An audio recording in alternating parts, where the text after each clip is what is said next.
Hey writers, yesterday we worked to write some really nice introductions. When you were writing your introduction, some of you started with a startling fact. I saw a couple did you knows. I saw some neat information. Some people started with a question. Some people started with a preview of their information.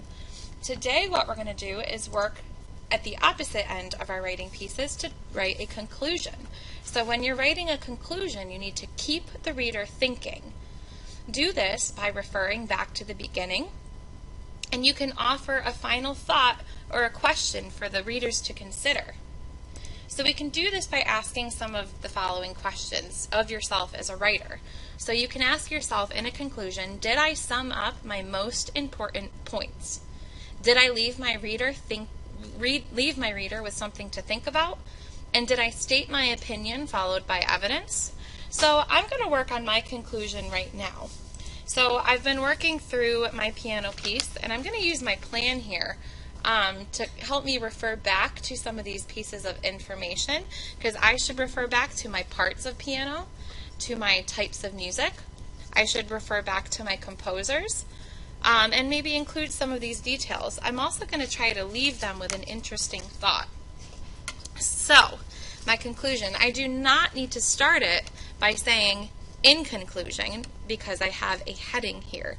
So what I'm going to do is jump right into a topic sentence. So I'm going to say the piano is clearly a very unique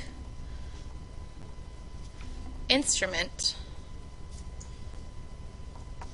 That's my opinion. Based on everything that I've written, that is my opinion. And I'm going to work to summarize what I had in my article, and I'm going to work to prove that one more time in this final paragraph. So the piano is clearly a very unique instrument. It has special keys, instrument parts,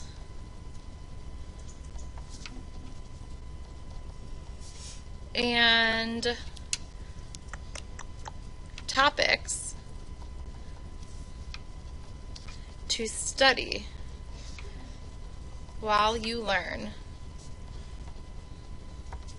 It comes, so that kind of talks about my parts of a piano section. So now I'm going to talk a little bit about my types of music and composers. So it comes with its own history, loaded with brilliant musicians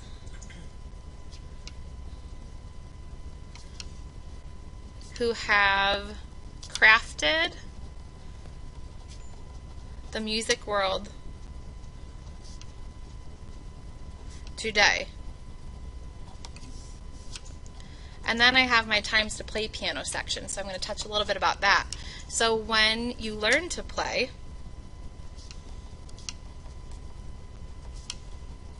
you open yourself up to many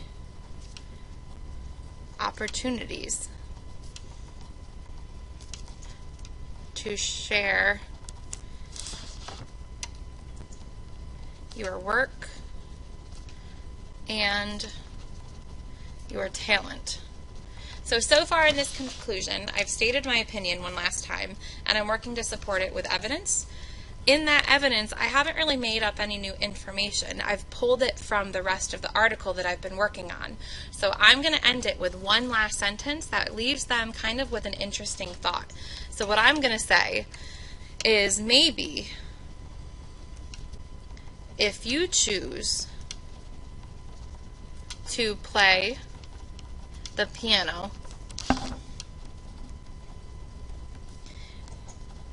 you could become the next Beethoven, since I talked about him in my article as well. So that's just a first shot at my conclusion. Notice I didn't start it with in conclusion, and it's a little longer than 2 sentences. I really referred back to everything I had in my text. I summarized it, I stated an opinion, and I ended with an interesting thought because my reader's going to walk away thinking, yeah, maybe I could. And hopefully I will have convinced them to maybe try playing the piano. So what I'd like you to do before you start writing is leave me a comment. In my conclusion that I just wrote, did I sum up my most important points? Did I leave my reader with something to think about? Did I state my opinion followed by some evidence? Tell me how I did, but then also tell me what are you going to do for yours. Once you've left your comment, go ahead and write your conclusion. Happy writing!